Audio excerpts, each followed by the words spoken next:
ہر آدمی چاہتا ہے کہ مجھ کو سہولت میسر آئے. میں یہاں پر فرشتوں کی صف کی بات آئی اور میرے آقا نے فرمایا کہ فرشتوں کی طرح صف بناؤ, تو میں صف کے حوالے سے ان 3 باتوں کو ذکر کر دوں تاکہ جب جماعت کے ساتھ آپ نماز پڑھیں ان 3 باتوں کا خیال رکھیں. آج مسلمانوں نے صف بناتے وقت میں ان 3 باتوں کا خیال رکھنا چھوڑ دیا, اسی لیے نا اتفاقی پیدا ہو رہی ہے, دلوں میں محبتیں نہیں ہیں, ایک دوسرے سے ٹھسن پیدا ہوتی ہے, کیونکہ جب صف ہماری درست نہیں ہوگی تو پھر محبتیں بھی نہیں پیدا ہوں گی. اور صف بناتے وقت میں جو 3 باتوں کا خیال رکھنے کا حکم دیا گیا ان میں سے پہلی بات ہے تسویہ, یعنی صف برابر ہو, صف کے اندر کجی نہ ہو, ٹیڑھا پن نہ ہو, خم نہ ہو, مقتدی آگے پیچھے نہ ہو, سب کی گردنیں, سب کے شانے اور ٹکنے آپس میں ایک سمت کے اندر ہو, ایک لائن کے اندر ہو. یعنی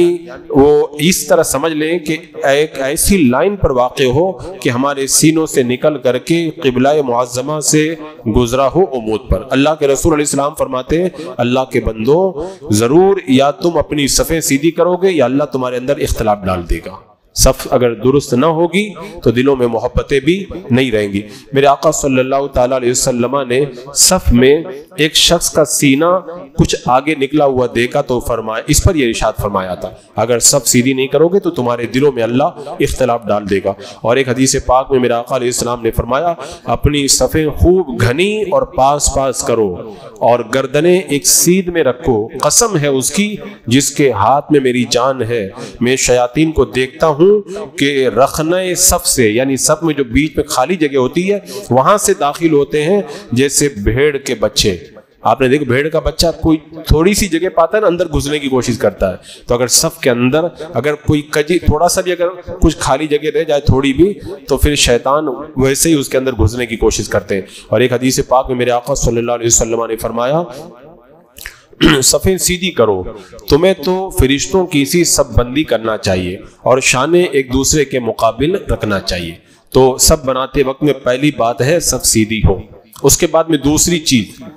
اتمام, یعنی صف مکمل ہو, یعنی جب تک ایک صف پوری نہ ہو جائے دوسری صف شروع نہ کی جائے. شریعت مطہرہ نے اس کا اتنا زیادہ اہتمام کیا, اتنا زیادہ اہتمام کیا کہ اگر کوئی صف ادھوری چھوڑ دے, مثال کے طور پر ایک آدمی کی جگہ کہیں بیچ میں باقی رہ گئی اور اسے پورا کیے بغیر اور لوگوں نے پیچھے سے صف بنا لی, تو بعد میں جو آئے اور اس نے اگلی صف میں خالی جگہ پائی تو اس کو حکم ہے کہ صفوں کو چیرتا ہوا جا کر کے وہاں پہ کھڑا ہو جائے جہاں پر خالی جگہ چھوڑی تھی. حالانکہ جو نمازیوں کی صف ہوتی ہے نا اس کا ادب کیا جاتا ہے, اس کی عزت کی جاتی ہے, اس میں غصہ نہیں جاتا ہے. لیکن اگر کوئی آگے کی جگہ خالی چھوڑ دے وہ خود ہی اپنی حرمت کو ختم کر رہے ہیں, اپنی عزت کو خود ہی ختم کر رہے ہیں. شریعت نے حکم دیا کہ آگے جائے اور آگے جا کر کے سب کو پوری کر دے, اللہ تعالیٰ اس کی مغفرت فرما دے گا. میرے آقا صلی اللہ علیہ وسلم نے فرمایا ایسی صف کیوں نہیں باندھتے جیسے ملائکہ اپنے رب کے حضور سب باندھتے ہیں. صحابہ کرام نے عرض کی یا رسول اللہ فرشتے ملائکہ کس طرح سب باندھتے ہیں؟ میرے آقا علیہ السلام نے فرمایا اگلی سب پوری کرتے ہیں اور سب میں خوب مل کر کے کھڑے ہوتے ہیں. اور ایک دوسری حدیث پاک میرے آقا فرماتے ہیں پہلی سب پوری کرو, پھر جو اس کے قریب ہو کہ جو کمی ہو تو سب سے پچھلی سب میں ہو, یعنی خالی جگہ اگر رہے تو پیچھے والی سب میں کوئی آنے والے کے لیے جگہ رہ جائے, آگے جگہ خالی نہ رہے. اور ایک جگہ میرے آقا صلی اللہ علیہ وسلم نے فرمایا من وصل صفا وصلہ اللہ ومن قطع صفا قطع اللہ, جو کسی سب کو ملائے گا اللہ اس کو ملائے گا, اور جو کسی سب کو قطع کرے گا ادھوری رکھے گا اللہ اسے قطع کر دے گا. بتاؤ کتنی سخت وعید ہے. اس کو لوگ معمولی سمجھتے ہیں ارے صف ہی تو صحیح کرنا ہے, لیکن یہ سخت وعید بتا رہی ہے کہ اس کے اندر کتنا بڑا وبال ہے. ایک بار اللہ کے رسول علیہ السلام نے فرمایا جو کسی صف میں خلل دے کے, خالی جگہ دے کے وہ خود اسے بند کر دے, اگر اس نے بند نہیں کیا اور دوسرا آیا تو اس کو چاہیے کہ اس کی گردن پر پاؤں رکھ کر کے جائے, اس خالی جگہ کو پوری کر دے, اس لیے کہ اس کی کوئی حرمت نہیں ہے. یعنی خالی جگہ چھوڑ دی نا, اس بندے کی عزت ہی نہیں ہے اب کوئی. اب جو ہے اس کو گردن پہ جائے پاؤں رکھ کر کے جا کر کے آگے والی سب کو پوری کرے. اتنا شریعت مطہرہ نے حکم دیا. اور میرے آقا علیہ الصلوۃ والسلام نے فرمایا بے شک اللہ تبارک و تعالیٰ اور اس کے فرشتے درود بھیجتے ہیں ان لوگوں پر جو صفوں کو وصل کرتے ہیں، صفوں کو ملاتے ہیں، اور جو صف کا پھرجہ بند کر دے، خالی جگہ بند کر دے، اللہ تبارک و تعالیٰ اس کے سبب جنت میں اس کا درجہ بلند فرما دیتا ہے، خالی جگہ کو بھر دے تو اتنا جو ہے وہ اس کا ثواب بیان کیا گیا۔ تو دو چیزیں ہو گئی، سب کو برابر رکھیں اور سب کو جو ہے وہ ملائیں، اس کے سب کو پوری کریں جب تک ایک سب پوری نہ ہو جائے دوسری سب نہ شروع کریں، اور تیسری بات خوب مل کر کے کھڑے ہوں، یہ بھی ضروری ہے، یعنی شانہ شانہ سے مل جائے۔ میں تو چونکہ آگے رہتا ہوں، لیکن جب کبھی کبھار خاص طور سے تراویح میں اور دوسرے موقعوں پر مجھے صف میں کھڑا ہونے کا موقع ملتا ہے، یا کہیں سفر میں رہتا ہوں تو جب صف کے درمیان کھڑے ہو کر کے مجھے نماز پڑھنے کا موقع ملتا ہے، میں نے لوگوں کا ایک عام مزاج دیکھا ہے، تھوڑی تھوڑی بیچ میں جگہ رہے تاکہ آرام سے کھل کر کے کھڑے ہوں اور آرام سے رکوع و سجدہ خوب کھل کر کے کریں۔ یہ ہمیں اپنا مزاج بدلنا ہوگا، مزاج ہمارا بدلنا ہوگا، کیونکہ شریعت مطہرہ نے ہم پر لازم کر دیا ہے کہ خوب مل کر کے کھڑے ہوں، کندھا جو ہے وہ کندھے سے مل جائے۔ اللہ تبارک و تعالیٰ فرماتا ہے کہ صفن کأنہم بنیان مرصوص، ایسی صف کی گویا وہ دیوار ہے رانگا پلائی ہوئی، رانگا پلائی ہوئی، یعنی رانگ پلا کر کے جب ڈال دے تو سب جتنی بھی خالی جگہ بھر جاتی ہیں، بیچ میں کچھ بھی نہیں بچتا ہے۔ ارے جیسے آپ لوگ RCC کا کام کرواتے ہیں تو RCC جب بھرتے ہیں تو بیچ میں خالی جگہ نہیں چھوڑتے نا، تو ایسی رانگا شیشہ جب پلایا جاتا ہے تو پورا بھر دیا جاتا ہے۔ تو ایسی سب باندھنے والوں کو اللہ تبارک و تعالیٰ دوست رکھتا ہے، اور حدیث پاک میں اس پر حکم بھی آیا۔ ایک جگہ اللہ کے رسول علیہ السلام نے فرمایا اپنی صفیں سیدھی اور خوب گھنی کرو کہ میں تمہیں اپنی پیٹھ کے پیچھے سے بھی دیکھتا ہوں میں تمہیں۔ تو یہاں پہ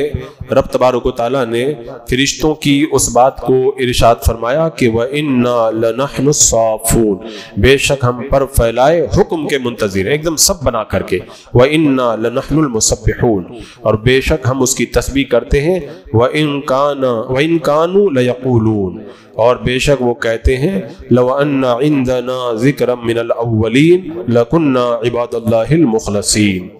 بے شک وہ کہتے ہیں کہ اگر ہمارے پاس اگلوں کی کوئی نصیحت ہوتی تو ضرور ہم اللہ کے چنے ہوئے بندے ہوتے، فَكَفَرُوا بِهِ فَسَوْفَ يَعْلَمُونَ، تو اس کے منکر ہوئے تو عنقریب جان لیں گے۔ یعنی کفار مکہ میرے آقا صلی اللہ علیہ وسلم کے آنے سے پہلے کہا کرتے تھے اگر ہمارے پاس کوئی نبی آتا، شریعت کے احکام لے کے آتا، ہم اس کی پیروی کرتے، تو جس طرح پہلی قوموں کے پاس رسول آئے اگر ہمارے پاس آ جائے نا، ہم تو پورا اس کے قول کے اوپر عمل کریں گے۔ تو جب میرے آقا صلی اللہ علیہ وسلم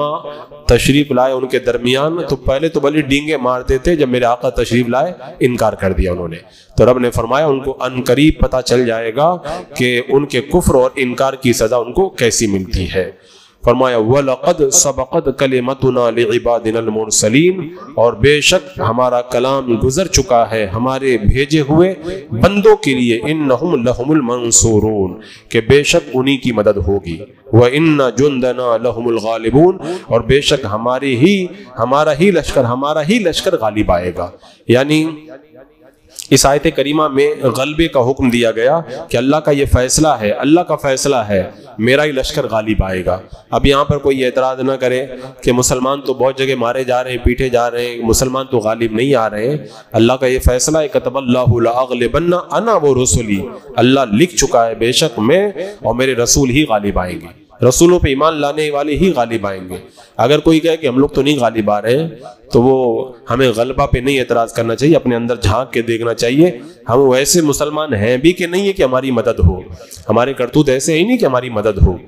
ورنہ اللہ تعالیٰ ابابیلوں کو بھیج کے خانہ کعبہ کی حفاظت فرماتا ہے، فرشتوں کو اتار کے بدر میں مسلمانوں کی حفاظت فرماتا ہے، خندق کے اندر آندھی کو بھیج کر کے، اللہ کے لشکر بہت ہیں۔ اللہ جب مدد کرنا چاہتا ہے کبھی آندھی کو بھیج کے مدد کر دے، کبھی پانی کو بھیج کے مدد کر دے، کبھی اللہ تبارک و تعالیٰ فرشتوں کے ذریعے، کبھی پرندوں کے ذریعے مدد کر دے، اور کبھی اللہ تعالیٰ جب مدد کرتا ہے کبوتری کے انڈے دلوا کر کے مدد کر دیتا ہے، مکڑی کو جالا تنوا کے مدد کر دیتا ہے۔ تو اس آیت کریمہ میں غلبہ سے مراد عام غلبہ ہے، چاہے وہ مادی غلبہ ہو یا مانوی غلبہ ہو۔ مادی غلبہ یہ ہے کہ مسلمان کی حکومت ہو، جیسے ایک زمانے تک تینوں بر اعظم افریقہ، ایشیا، یورپ کے علاقوں پر مسلمانوں کی حکومت رہی، ایک وہ زمانہ رہا۔ یہ ہماری بڑی کم نصیبی ہے، ہم اس دور کے اندر آئے ہیں جس دور کے اندر مسلمانوں کی خلافت کا خاتمہ ہو گیا، ورنہ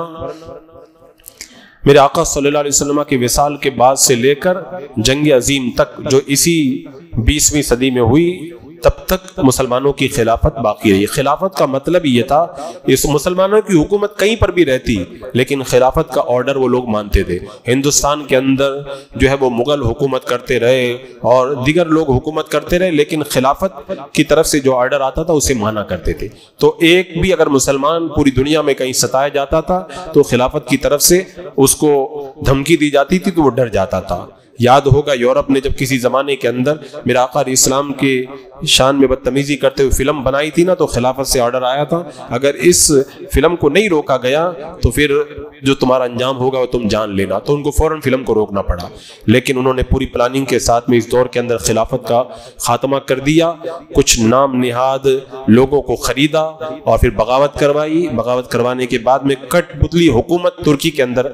مصطفیٰ کمال پاشا کی شکل کے اندر قائم کی اور پھر اس نے خلافت کا خاتمے کا، وہ اسلامی تاریخ کا کالا دن تھا جس دن اس ظالم بدبخت نے مسلمانوں کی خلافت کے خاتمے کا اعلان کیا تھا اور مسلمان خلیفہ کو پھر ملک بدر کر دیا گیا تھا۔ تو جب تک مسلمانوں کی خلافت رہی، تینوں بر اعظم افریقہ، ایشیا، یورپ کے اندر مسلمانوں کا مادی اور سیاسی غلبہ باقی رہا۔ اچھا، یہ بھی ایک بڑا عجیب پہلو ہے، مسلمانوں کی خلافت ختم کر کے یہود و نصارہ نے اپنی یونین بنا لی، اپنی پوری یونین بنا لی، یعنی مسلمانوں کی جس طرح خلافت ہوتی ہے ویسے ان کی یونین بنی۔ ہماری یونین کو توڑ کر کے وہ اپنی یونین بنا لیے اور جہاں یونین ٹوٹ جاتی ہے پھر وہاں پر ذلت و رسوائی مقدر بن جاتی ہے۔ تو یا تو یہ غلبہ مراد ہے اور یا پھر مانوی غلبہ مراد ہے، یعنی دلائل اور برائن کے اعتبار سے مسلمانوں سے کوئی غالب نہیں آ پائے گا۔ آج اگر مسلمانوں کا سیاسی غلبہ نہیں ہے لیکن دنیا کے اندر کوئی مذہب، کوئی حکومت، کوئی ملک، دنیا سے بڑے سے بڑا ذہین آدمی بھی ایسا نہیں ہے جو اسلام کی دلیلوں کا مقابلہ کر سکے۔ یہ غلبہ آج بھی اسلام کا باقی ہے، صبح قیامت تک باقی رہے گا۔ مسلمانوں کو اللہ تبارک و تعالیٰ نے جو یہ مانوی غلبہ دیا ہے نا، دنیا کی کوئی قوم اور کوئی طاقت مسلمانوں سے دلائل کے اعتبار سے کبھی بھی نہیں جیت سکتی ہے۔ اور یہ دلائل کا غلبہ یہ تو ہے کہ اتنی آسائش اور آرام کے باوجود لوگ اسلام قبول کرتے ہوئے نظر آ رہے ہیں، حکومت اپنی، سب کچھ اپنا، لیکن وزیر اسلام قبول کر رہا ہے، ستائے جا رہے ہیں مسلمان پھر بھی وہ مسلمان ہو رہا ہے۔ یہ ایک مانوی غلبہ ہے، دلائل کا غلبہ ہے۔ تو یہ اللہ تبارک و تعالیٰ نے فیصلہ کر دیا ہے کہ ارشاد فرمایا رب تبارک و تعالیٰ نے کہ ہم نے فیصلہ کر دیا ہے کہ ہمارے بھیجے ہوئے بندے ہی غالب آئیں گے، انہی کی مدد ہوگی اور ہمارا لشکر ہی غلبہ پائے گا۔ اور آپ نے دیکھا ہوگا کبھی بھی حق مغلوب نہیں ہوتا ہے، حق کبھی بھی مغلوب نہیں ہوتا ہے۔ اور یا پھر اس سے مراد یہ بھی ہو سکتا ہے کہ ایک وقت تک اللہ تبارک و تعالیٰ انہیں سیاسی غلبہ عطا فرمائے گا اور اس کے بعد میں مانوی غلبہ ہمیشہ ان کا باقی رہے گا۔ اور پھر اس کے بعد میں آگے ارشاد فرمایا فَتَوَلَّ عَنْهُمْ حَتَّى حِينٍ وَأَبْصِرْهُمْ فَسَوْفَ يُبْصِرُونَ أَفَبِعَذَابِنَا يَسْتَعْجِلُونَ فَإِذَا نَزَلَ بِسَاحَتِهِمْ فَسَاءَ صَبَاحُ الْمُنذَرِينَ۔ فرمایا کہ تو ایک وقت تک ان سے منہ پھیر لو اور انہیں دیکھتے رہو کہ عنقریب وہ دیکھیں گے تو کیا ہمارے عذاب کی جلدی کرتے ہیں، پھر جب اترے گا ان کے آنگن میں تو ڈرائے گیوں کی کیا ہی بری صبح ہوگی۔ یعنی ارشاد فرما دیا گیا کہ ایک وقت معین تک ان سے درگزر کرتے رہو، ابھی جہاد کا حکم نہیں آیا ہے اور ہمارے وعدے پر بھروسہ رکھو، لیکن جب ان کی زیادتیاں ان کی بڑھ گئی تو پھر اللہ تبارک و تعالیٰ نے جہاد کا حکم نازل فرمایا۔ فرمایا آپ دیکھتے رہیں کافروں کو بعد غزوات میں قتل کیا جائے گا، قید کیا جائے گا، میدان جنگ میں ان کا چھوڑا ہوا سامان مسلمانوں کو مال غنیمت پر ملے گا، اور پھر بعد میں اللہ تعالیٰ نے مسلمانوں کو یہ غلبہ عطا فرمایا۔ مکہ میں مسلمان ستائے جاتے رہے، دیکھتے رہے کہ کیا کیا ظلم ہو رہا، سارا ظلم دیکھا، لیکن اللہ نے فرمایا پھر ہم ان کی گرفت کریں گے۔ رسول اللہ صلی اللہ علیہ وسلم کفار مکہ کو عذاب سے ڈراتے تھے اور ان کو سامنے کے عذاب کو آتا دکھائی نہیں دیتا تھا، وہ کہتے تھے کون سے عذاب کی آپ بات کرتے ہیں، عذاب لے کر کے تو آؤ۔ تو رب نے ارشاد فرمایا فَإِذَا نَزَلَ بِسَاحَتِهِمْ فَسَاءَ صَبَاحُ الْمُنذَرِينَ، پھر جب اترے گا ان کے آنگن میں تو ڈرائے گوؤں کی کیا ہی بری صبح ہوگی۔ اور پھر اللہ تعالیٰ نے ہر کام کا ایک وقت بنا کے رکھا ہے، تو ایسے ہی عذاب کا بھی ایک وقت ہے، رب نے فرمایا وہ عذاب آئے گا تب یہ لوگ دیکھ لیں گے۔ حضرت انس کہتے ہیں رسول اللہ صلی اللہ علیہ وسلم رات کے وقت میں خیبر پہنچے، اور جب آپ کسی قوم کے پاس رات کو پہنچتے تھے تو صبح ہونے سے پہلے حملہ نہیں کرتے تھے۔ یہ تو ظالم اور بزدل قوم ہے جب رات کو جو ہے وہ حملہ کر کے اپنی بزدلی کا ثبوت دیتے ہیں۔ اللہ کے رسول علیہ السلام جو ہے وہ چاہے فوج کم ہو یا زیادہ ہو، لیکن کبھی بھی آپ نے معاذ اللہ بزدلی کا اظہار نہیں کیا۔ آپ رات میں پہنچ جاتے تھے، رات میں پھر بھی حملہ نہیں کرتے تھے، اور جنگ جب جیت جاتے تھے نا، تو آج کل لوگ جیت جاتے نا تو جلدی سے پھر میدان خالی کر کے آگے بڑھنے کی کوشش کرتے۔ میرا آقا علیہ السلام جنگ میں جب فتح پاتے تھے نا 3 دن تک میدان میں رکتے تھے، یعنی اگر کسی میں ابھی بھی ہمت ہو تو ابھی وہ میدان میں آ سکتا ہے، 3 دن تک میدان میں آپ رکتے تھے۔ تو فرمایا کہ صبح ہونے سے پہلے آپ حملہ نہیں کرتے تھے۔ تو جب آپ خیبر پہنچے، صبح ہوئی تو یہودی اپنی کدال ٹوکریاں لے کر نکلے، کسان تھے، نکلے باہر آنے کے لیے۔ جب انہوں نے باہر نکل کے دیکھا تو بولے محمد، اللہ کی قسم محمد، لشکر آ گئے۔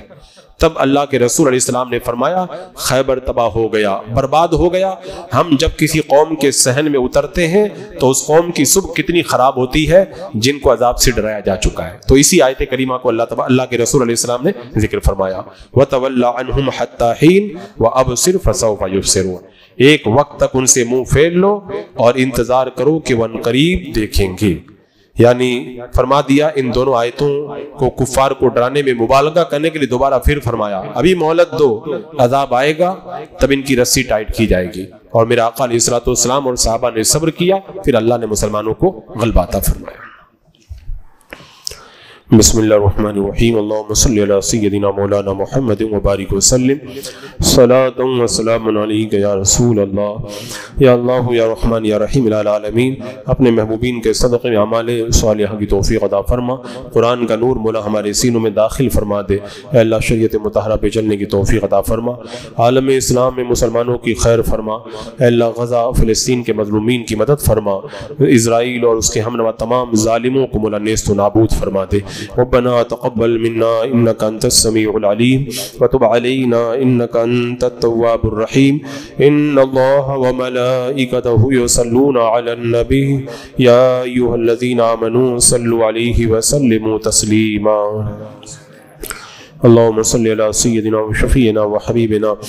ومولانا محمد وبارك وسلم، صلاة وسلام عليك يا رسول الله، سبحان ربك رب العزة عما يصفون، والسلام على المرسلين والحمد